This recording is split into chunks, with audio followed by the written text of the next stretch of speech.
안녕하세요. 낙성대에 있는 요양보호사 교육원 조교수입니다. 요양보호사 시험 대비 귀로 듣는 단원별 요약을 준비했습니다. 편안하게 듣다 보면 단원 정리가 저절로 되실 겁니다. 일상생활 및 개인활동 지원 1편 시작합니다. 먼저 일상생활 지원의 원칙, 기본 원칙을 한번 살펴보겠습니다. 교재 339페이지입니다. 대상자의 질환 및 특성을 이해하고 욕구를 파악하여 서비스를 제공합니다.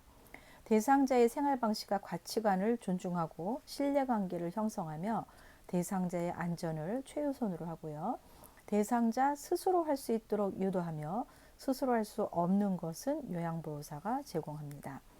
요양보호사의 판단만으로 결정하지 말고 반드시 대상자에게 설명하고 동의를 얻도록 하는 거고요.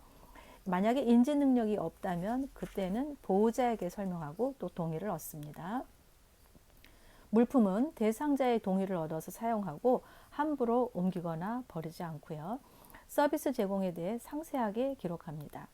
환경 오염을 최소화하기 위해서 일회용품 사용을 자제합니다. 341페이지에 식사 준비와 영양 관리를 살펴보겠습니다. 먼저 식사 준비의 기본 원칙을 살펴보면 식단은 대상자와 함께 정하고 식사와 관련된 특이사항에 대해 기록을 합니다. 독거 대상자인 경우 한 번에 섭취할 수 있는 양만큼 나누어서 준비해 두고요. 식재료나 관련 물품의 구매 내역은 대상자와 충분히 상의한 후 결정을 합니다. 현재 있는 식재료의 종류와 양을 확인해서 구매 목록을 조정합니다. 품목별로 구매 장소를 결정하고 필요량만 구매합니다. 식재료 구매 시 유통기한, 영양 표시, 보관 방법 및 보관 상태를 확인합니다. 식재료 구입 후에 냉장이나 냉동 보관 물품은 즉시 냉동 보관을 해야 되겠고요. 구매 후 영수증과 잔도는 어르신에게 꼭 드려야 되겠죠. 자, 만약에 유통기한이 지난 음식이 있다면 이때도 대상자에게 알리고 폐기하는 게 원칙입니다. 342페이지의 조리 방법입니다. 먼저 식재료 준비에 대한 사항을 보시면 대상자의 질환 및 음식 섭취 능력에 따라 식재료를 준비하고요. 저장 능력이 저하된 대상자는 저장 능력은 씹는 거잖아요. 그래서 부드러운 재료를 선택하고 작은 크기로 잘라서 썰어 준비하고요.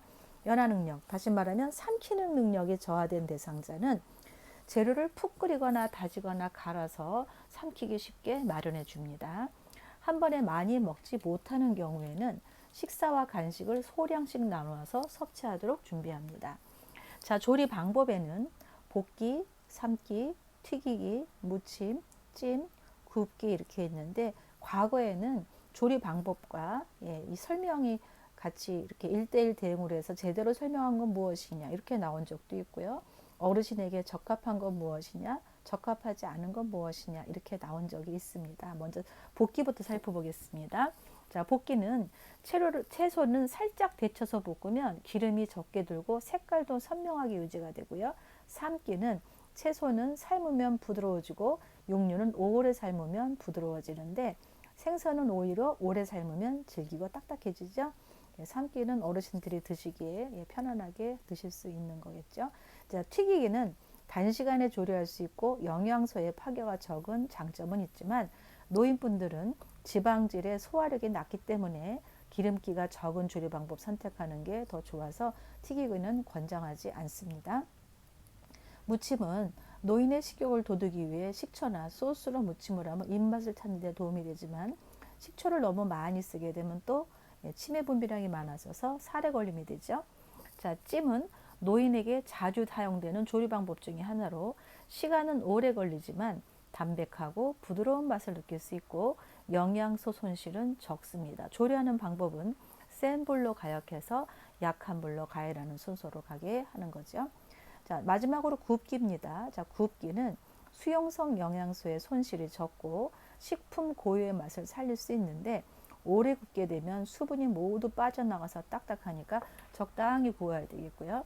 이렇게 다양한 방법을 사용해서 가능한 한 짜지 않게 조리하고 딱딱하고 자극적인 음식을 피하고 어르신들이 잘 드실 수 있도록 조리를 해야 됩니다. 그 다음 344페이지 노인의 영양관리와 식사관리에 대한 내용인데요. 자, 영양관리 시 고려해야 될 노인의 특성입니다. 에너지 요일량이 감소하기 때문에 기초대사량은 감소하고 활동량은 줄고 해서 에너지 요구량이 줄어들어요. 그래서 에너지 과잉 섭취를 피하고 건강 체중을 유지하도록 적당히 식사량을 제공해야 되겠습니다. 소화 능력이 감소되고 식욕이 좋아지기 때문에 식사는 조금씩 자주 섭취하는 게 좋겠고요. 치아 손실이 있고 씹기에 장애가 있어서 식재료를 부드럽게 조리하고 크기를 작게 해서 섭취를 돕습니다. 감각 기능이 저하가 되죠. 자, 짜게 먹을 수 있도록 있을 수 있으니까 싱겁게 조리하고 다양한 향신료를 이용해서 맛을 돋궈야 되겠고요. 치매 분비가 감소하니까 재료가 촉촉하도록 약간 국물이 있는 조리법을 선택합니다. 장 운동성이 감소하지요.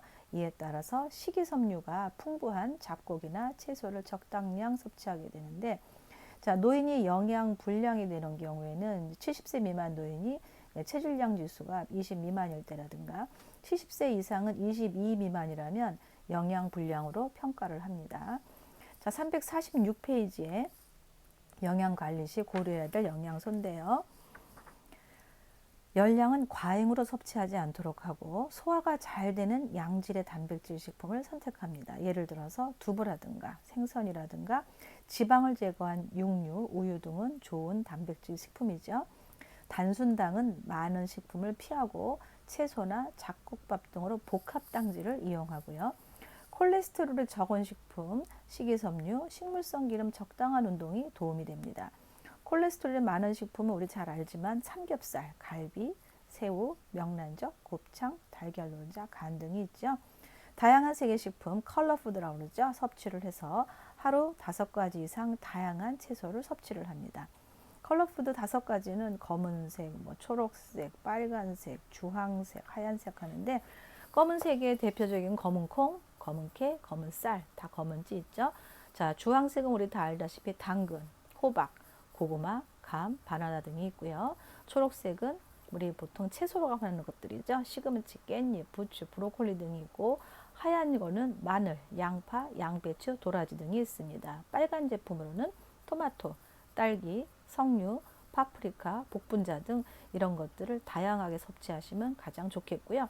자, 수분은 충분히 마셔서 탈수를 방지해야 됩니다. 자, 347페이지에 식사관리의 중요성이 나오는데요. 자, 노인의 건강 문제로 노인은 질병과 사망 원인의 다수가 식생활과 관련되어 있기 때문에 식생활이 건강과 연결이 되겠고요. 또 체지방이 증가를 하고 근육량은 감소를 하고 기초 대사량은 감소하고 골다공증 위험이 증가하게 신체 구성에 변화가 오기 때문에 또 식사 관리를 잘 해야 되겠고요. 소화 기능에 있어서는 식기장애, 삼킴장애, 침 분비량 감소로 인한 영양 불량, 변비를 유발해서 소화 기능이 저하가 됩니다. 미각은 둔감해지죠. 그래서 나트륨의 과잉 섭취의 위험, 그러니까 음식을 짜게 먹게 되고 식욕이 감소해야 돼서 식사량이 줄어들어서 영양 불량이 될 수 있고요. 또 영양소 섭취 불균형을 초래하는 식생활에 문제를 갖고 있어서 식생활에 문제를 갖고 있습니다. 나트륨은 과잉 섭취를 하게 되고 칼슘이라든가 비타민 B군이죠. 리보플라빈, 티아민 이런 것들, 또 비타민 A, C 등은 섭취가 부족해지는 게 보통 노인들의 식단이에요. 그래서 일반적으로 노인들이 나타나는 식생활 문제는 무엇이냐?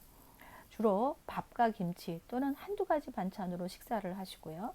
제때 식사를 하지 않고 아침을 거른다라든지 한두 끼에 몰아서 과식을 하시는 분들도 계시고 또 짜게 먹고 오래된 식품을 먹는 등 음식의 안정성이 떨어지고요. 또 우유 및 유제품을 잘 섭취하지 않으셔서 칼슘 부족 현상이 일어나기가 쉽습니다.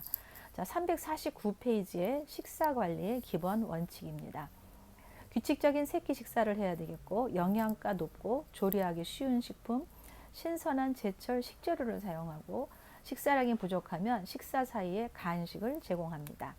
짠 음식보다는 싱겁게 조리하고 물은 충분히 섭취하되 술은 절제하는 겁니다. 약물이 복용이 영양소 흡수를 방해하기도 해요. 예를 들어서 고혈압약은 비타민 B6를 방해하고 이뇨제는 칼슘이나 아연이나 마그네슘들의 무기질의 흡수를 방해해서 이런 것들이 또 영양소 흡수를 방해하는 요소가 됩니다. 350페이지 식사 계획의 원칙인데요. 노인을 위한 영양소 섭취 기준을 살펴볼 것 같으면 균형 잡힌 식사로 다양한 음식을 섭취하고 적당한 양을 드셔야 되는 게 바로 노인을 위한 식사 기준입니다. 탄수화물 에너지 섭취량은 55에서 65%의 범위 내로 계획을 하고 식이섬유를 충분히 섭취해서 당류의 섭취를 줄입니다. 식이 섭취가 많은 식품으로 좀 우리가 알아볼 것 같으면 건미역이라든지 고구마 줄기, 고사리, 표고버섯, 김, 검정콩, 잡곡류, 옥수수, 시래기나물 등이 있는데 어르신들이 기호에 맞거나 드시기 편한 상태로 조리를 해서 드리면 식이섬유 많은 식품도 섭취하실 수가 있습니다. 오메가3 지방산은 등푸른 생선과 들깨, 들기름이 많이 있죠. 그러니까 그걸 통해서 오메가3 지방산을 섭취하도록 하고 비타민과 무기질은 충분히 섭취하되 보충제를 너무 많이 드시는 것도 바르지 않습니다. 그래서 적당량의 나에게 필요한 만큼만 드셔야 되겠죠. 359페이지에 보시면 어르신을 위한 식생활 지침입니다. 각 식품군을 매일 골고루 6가지 식품군을 먹어야 되겠고 짠 음식은 피하고 싱겁게 먹자.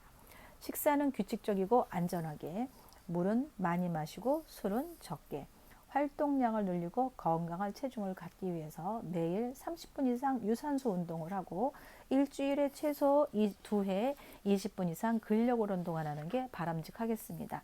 아까 우리가 6가지 식품군 골고루 먹자 했는데 6가지 식품군은 곡류, 고기, 생선, 달걀, 콩류, 채소류, 과일류, 우유, 유제품류, 유지당류 이렇게 되겠죠.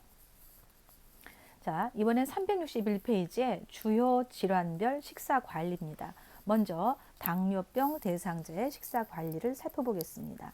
당뇨 대상자 먼저 적정 체중을 유지하고 과식하지 않습니다. 단순 당질이라고 그러죠. 설탕이나 엿이나 꿀 등의 섭취는 피하고 복합당질, 전분이나 식이섬유, 올리고당 등의 섭취로 당분 섭취를 대체해야 되겠고요.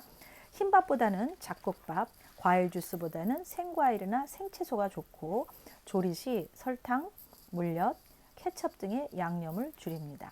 비타민과 무기질에 충분히 섭취를 하는데 비타민, 채소와 과일류가 있겠죠. 자, 무기질에는 김, 미역, 다시마 등 해조류에 충분히 들어있으니까 이런 것들을 잘 드시면 되겠고요. 자, 지방 섭취는 줄이고 구이나 찌는 조리법, 앞에서 조리법 배웠었죠. 그래서 어르신한테 적합한 조리법으로 드시기 편하게 이렇게 해드리면 되겠고요. 국물을 적게 먹고 저염식하며 신선한 자연식품을 섭취한다. 저혈당을 유발할 수 있으므로 술은 피하는 것이 좋다. 그런데 만약에 저혈당이 떨어졌다면 그에 대한 대처 방법은 즉시 과일이나 주스나 우유 한 컵 또는 설탕이나 꿀 한두 젖을 섭취하는 게 바로 그 대처하는 방법이겠죠. 혈당 지수가 낮은 식품을 선택하고 혈당 지수가 높은 식품은 되도록 피한다. 자, 혈당 지수가 높은 식품은 보통 70 이상을 얘기하는데 쌀밥이나 떡이나 찐 감자, 흰식빵, 수박 등은 피하는 것이 좋겠고 혈당 지수 낮은 55 이하는 보리밥, 우유, 사과, 당면 등이 있습니다. 자, 363페이지에 고혈압 대상자의 식사 원리입니다. 먼저 소금 섭취를 줄이고 칼륨을 충분히 섭취합니다. 칼슘이 아니라 칼륨이에요. 자, 칼륨은 왜 드시느냐? 나트륨을 체외로 배설하는데 도와주고 혈압을 낮추는 효과가 있기 때문에 칼륨을 섭취하는데 칼륨이 많이 들어있는 그 식품을 살펴보면 통밀, 고구마, 돼지고기, 고등어, 바나나, 오렌지, 사과, 시금치, 버섯, 우유, 땅콩, 호두 등이 있습니다. 요즘엔 시험에 기본적인 이론 문제보다 이런 식단 같은 것들이 잘 나오기 때문에 잘 알아두세요. 다시 칼륨이 충분한 거 통밀, 고구마, 돼지고기, 고등어, 바나나, 오렌지, 사과, 시금치, 버섯, 우유, 땅콩, 호두들입니다. 얼마 전에 고구마 시험에 나왔었죠. 동물성 지방 섭취를 줄인다. 가능한 한 복합당질을 섭취하고 섬유소를 충분히 섭취한다. 양질의 단백질을 섭취합니다. 카페인이 함유된 음료, 알코올 섭취를 제한하고 적정 체중을 유지합니다. 피토케미컬이 함유된 채소, 과일 섭취를 증가시킵니다. 자, 우리가 좋은 식품군과 나쁜 식품군이 있는데, 자, 우리가 고혈압에 좋은 식품은 현미밥이라든가 보리밥, 잡곡밥, 그리고 생선, 콩류, 두부, 저지방우유, 두유, 사과, 감자, 호박, 무, 식이섬유 함유식품으로 녹황색 채소가 있고 채소류가 있고 버섯류, 과일류 등은 좋은 식품. 그래서 고혈압 환자가 잘 먹어야 되는 것은 무엇이냐 하면은 바로 지금 제가 불러드린 현미밥, 보리밥, 잡곡밥, 생선, 콩, 두부, 저지방우유, 두유, 사과, 감자, 호박, 무, 식이섬유 함유된 거, 녹황색 채소, 해조류, 버섯, 과일류 하면은 맞겠고요. 고혈압 환자한테 적합하지 않은 건 무엇이냐 이렇게 말이 나온다면 그때는 또 젓갈류, 장아찌류, 된장, 간장류, 기름이 많은 음식, 또 소고기, 돼지고기, 동물 내장, 그 다음에 가공식품인 햄, 베이컨, 그 다음에 조개류, 새우, 오징어, 정어리, 카페인 음료, 술 이런 거는 적합하지 않은 음식 이렇게 알아두시면 되겠습니다. 이번에는 365페이지 씹기장애예요. 자, 씹기장애라고 하고도 하고 저작장애라고도 얘기하죠. 또 삼킴장애, 연화장애라고 얘기하죠. 자, 저작장애 환자와 연화장애 대상자의 식사관리입니다. 음식은 부드럽게 조리하고 잘게 잘라서 먹는다. 천천히 꼭꼭 씹어 먹고 물은 천천히 조금씩 나누어 마십니다. 밥을 국이나 물에 말아 먹지 않고 국수는 적당량의 크기로 잘라서 떡류는 잘게 잘라 천천히 먹습니다. 과일류는 부드러운 과육을 잘게 잘라 먹거나 숟가락으로 긁어 먹고 유제품류는 마시는 형태보다는 떠먹는 형태를 선택하는 게 바로 식기장애와 삼킴장애의 대상자의 식사 관리입니다. 366페이지에 변비 대상자의 식사 원칙이에요. 변비에 도움이 되는 식사 원칙은 식이섬유죠. 통곡류라든가 감자, 생채소, 생과일, 해조류, 견과류 등이 있고, 자, 물을 충분하게 마셔서 하루에 한 8잔 이상 마시는 것은 식이섬유 흡수가 잘 되도록 마시고요. 규칙적인 식사와 배변 습관을 갖고 적절한 운동이 도움이 되는 행동입니다. 그에 관해서 도움이 되는 식품을 먼저 살펴볼 것 같으면 곡류에는 현미, 보리, 고구마, 감자, 통밀 등이 있고 콩류에는 검정콩, 강낭콩, 된장, 완두콩 등이 있고요. 채소류는 무청, 양배추, 배추, 상추, 오이, 부추 등이 있고 과일류는 참외, 자두, 무화과, 배, 사과 등이 있습니다. 해조류는 미역, 김, 미역줄기, 파래 등이 있고 견과류는 포도, 땅콩, 해바라식이 있는데 칼슘 보충제를 복용하면 변비가 되기 쉽기 때문에 우유나 요구르트와 같은 유제품을 함께 먹으면 도움이 됩니다. 367페이지에 골다공증 대상자의 식사 관리예요. 골다공증 하면 칼슘을 충분히 섭취한다예요. 칼슘은 우유, 요구르트, 치즈, 멸치, 병어법, 미역, 두부 등에 들어있는데 충분히 섭취를 하고 우유 및 유제품은 하루에 1회 이상 섭취한다. 우유가 칼슘의 흡수가 잘 되는 식품 중에 하나죠. 또 콩이나 두부 요리는 열심히 섭취하시는데 두부를 구워 먹는다라든가 두부 샐러드라든가 두부 채소 무침 등을 섭취하시면 되겠고 색깔이 진한 녹색 채소나 해조류 충분히 섭취해서 무청, 시금치, 미역, 다시마 등이 있죠. 그런데 커피나 탄산음료는 체내의 칼슘의 흡수를 방해하므로 섭취를 줄이는 게 좋습니다. 또 골다공증 예방을 위해서 걷기, 산책, 등산 등의 체중이 실리는 운동, 우리 뭐라고 그랬죠? 앞에서 배웠을 때 체중 부하 운동, 요거는 신체 활동에 바로 골다공증에 많은 도움이 됩니다. 자, 교재 368페이지에 이번에는 식품과 식기 등의 위생 관리에 대해서 살펴보겠습니다. 식품의 위생 관리 먼저 살펴보면 모든 식품은 유통기한을 확인하고 보관 방법에 따라 보관을 해야 되겠죠. 유통기한이 지난 식품이나 뷔페에 변질된 음식은 대상자나 가족에게 설명한 후에 폐기하는 게 원칙입니다. 냉동식품을 해송했을 때 다시 냉동시키지 않으며 남은 식품은 빠른 시간 내에 사용합니다. 조리된 음식이 남았을 경우 냉장 보관하되 가급적 빨리 섭취하도록 합니다. 모든 식품은 다루기 전과 후에 깨끗하게 손을 씻고요. 식품의 보관 방법을 살펴보면 식품별 보관 방법입니다. 생선은 내장과 머리를 제거한 후 흐르는 찬물로 씻어서 소금물에 담근 후 물기를 제거해서 한 끼 먹을 분량씩 싸서 밀폐 봉투에 넣어서 냉동 보관하고요. 조개류는 바로 쓰지 않을 경우에 신문지에 싸서 냉동 또는 냉장 보관을 합니다. 하루 이상 보관하려면 사오자마자 냉동 보관하는 게 안전하겠죠. 시금치 등 잎채소는 눕혀서 놓으면 빨리 시들므로 세워서 보관을 하고요. 야채 등 흙을 물들새는 물을 뿌린 신문지를 싸두고 씻은 야채는 지퍼백에 넣어서 야채실에 보관합니다. 감자는 신문지 하나씩 포장해서 서늘하고 그늘진 곳에 두고요. 껍질을 벗긴 감자는 식초물에 담가서 보관하는데 감자와 고구마는 냉장 보관하는 게 옳지 않습니다. 자, 토마토는 세척해서 물기를 제거한 후에 용기에 키친타올을 깔고 보관하고요. 너무 잘 익은 토마토는 십자로 칼집을 내서 끓는 물에 30초 정도 익힌 후에 껍질을 벗겨서 밀폐 봉투에 넣어서 냉동 보관합니다. 데친 야채는 적당히 썰어서 한 번에 먹을 만큼 지퍼백에 담아 냉동 보관을 하고요. 육류는 구입한 후 하루 이내에 사용할 경우에만 저온 냉장을 하고 오래 두려면 냉동 보관하는 게 안전하겠죠. 자, 육류는 덩어리째 표면에 식용유를 발라서 랩으로 싼 뒤에 라벨지에 구입 날짜를 적어서 보관하는 게 맞겠고요. 먹을 만큼 잘라서 냉동 보관한다 이러면 옳지 않은 말입니다. 자, 닭고기는 가장 잘 상하기 때문에 냉장 보관할 때 술과 소금으로 밑간을 해두는 게 안전합니다. 달걀은 둥근 부분은 위로, 뾰족한 부분은 아래로, 요것도 예전에 시험에 나온 적 있죠. 둥근 부분이 위로, 뾰족한 부분이 아래로 해서 냉장 보관하고, 또 달걀에 대한 문제 또 나왔었어요. 물로 씻으면 변질되기 쉬우므로 비벼서 씻지 않는다.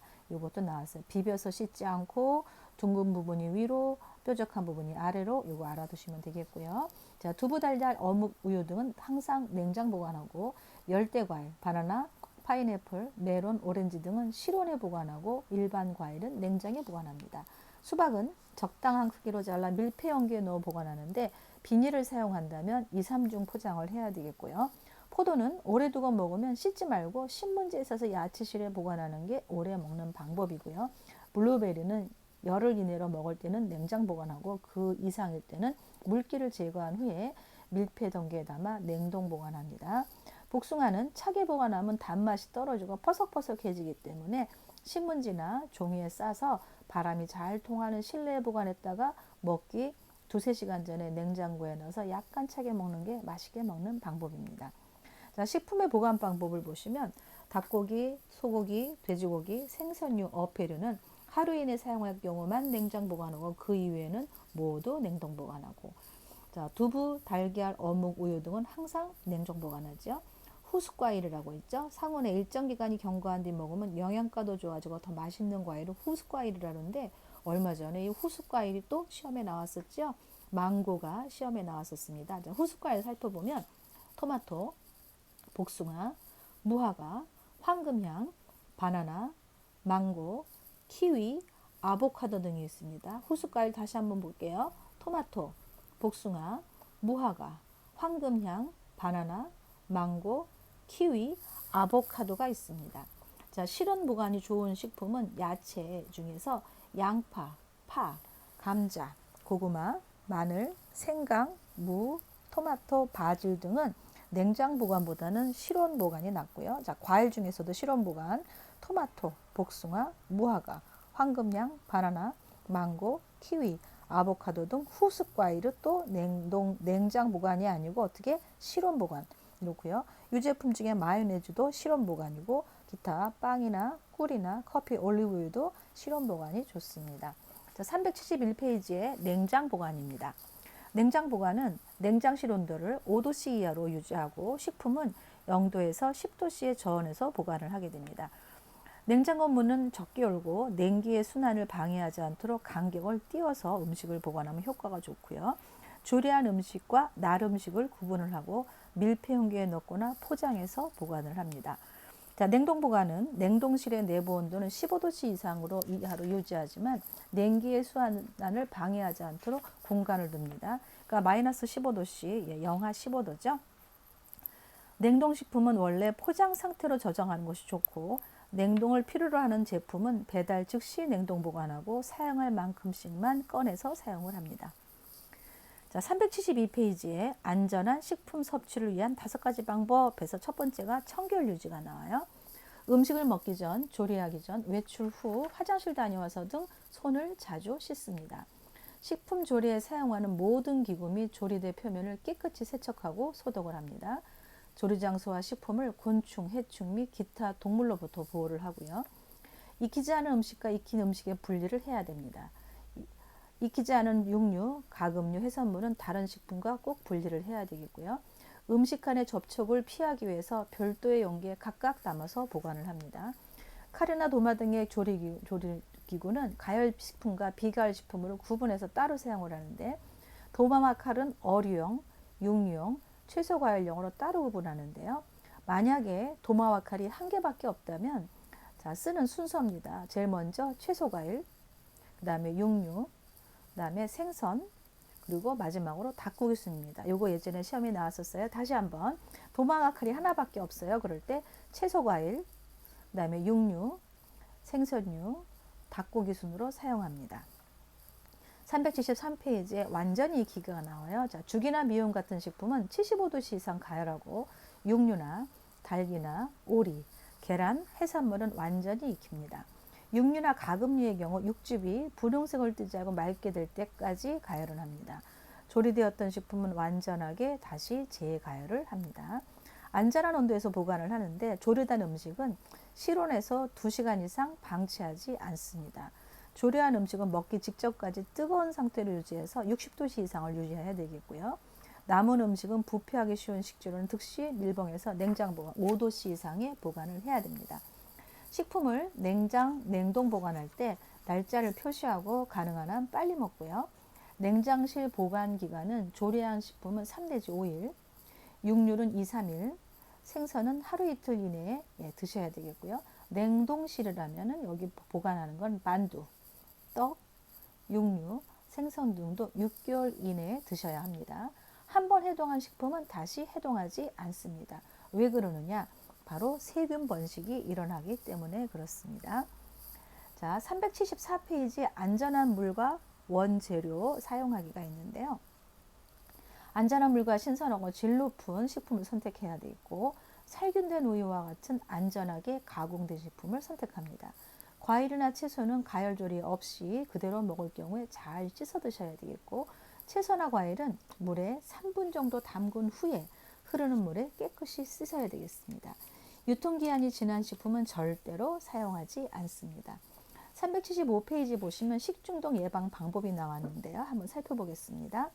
손 씻기 등 개인 위생 관리를 철저히 하고, 조리기구를 구분해서 사용하며 사용 후에는 세척, 소독을 합니다. 육류의 생식을 자제하고 74도씨에서 1분 이상 가열 조리하고요.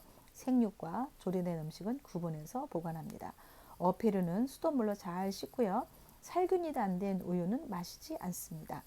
자, 고기와 생선류는 충분히 가열 조리하고 적당량만 조리하고, 조리된 음식은 장기간 실온에서 방치하지 않습니다. 오염된 조리기구는 10분간 세척하고 소독해서 2차 오염을 방지해야 하는 것이 바로 식중독 예방 방법입니다. 자, 375페이지에 이제 식기 및 주방의 위생 관리인데요. 싱크대 배수구를 한번 살펴보면, 주방용 세정제를 사용하고 악취 제거를 위해서 소다와 식초를 배수구에 붓습니다. 찬장 및 찬장 또는 싱크대의 관리예요. 냄새나 곰팡이가 발생할 경우 희석한 알코올로 닦고 완전히 건조시키고 자주 환기를 시킵니다. 자, 냉장실의 위생 관리입니다. 주방용 세제로 닦고, 소다나 식초를 따뜻한 물에다 타서 닦아주고, 악취 제거를 위해 소독용 알코올이나 맥주를 묻혀서 닦아줍니다. 숯이나 탄 빵 조각, 커피, 녹차 티백은 좋은 탈취제 역할을 하니까 사용해도 되겠죠. 자, 수세미는 스폰지용보다는 그물용이 위생적이고, 행주는 자주 삶아서 사용합니다. 예전에 수세미에 관한 문제 많이 나왔었어요. 그물용이 좋다 알아두시면 되겠고요. 자, 씻은 식기류는 행주로 닦지 않고 물기가 건조되도록 어긋나게 엎어놓습니다. 뜨거운 유리그릇은 찬물에 담으면 깨질 위험이 있으므로 주의하셔야 되겠고요. 고무장갑은 조리용과 비조리용을 구분하고, 사용 후에는 안팎을 뒤집어서 세제로 깨끗이 씻고 건조시킵니다. 플라스틱 밀폐용기에 냄새가 나거나 끈적거릴 때는 사용한 녹차 티백을 2-3개 넣고 뜨거운 물을 부어서 하루 정도 두었다가 닫고, 기름기가 많은 용기는 녹차 티백이나 쌀뜨물에 담가 두었다가 닦습니다. 다시 플라스틱 밀폐용기, 녹차 티백 사용했던 거 두세 개 넣고 뜨거운 물에 하루 정도 놓고요. 기름기가 더 많다면 녹차 티백이나 쌀뜨물에 담가 두는 거 과거에 시험에 나왔었습니다. 자, 설거지의 순서예요. 설거지는 기름기가 적거나 음식물이 덜 묻은 그릇부터 씻고 기름기가 많은 그릇을 종이타올로 기름기를 제거한 후 설거지를 사용하는데요. 그 순서 시험에 아주 많이 나왔었어요.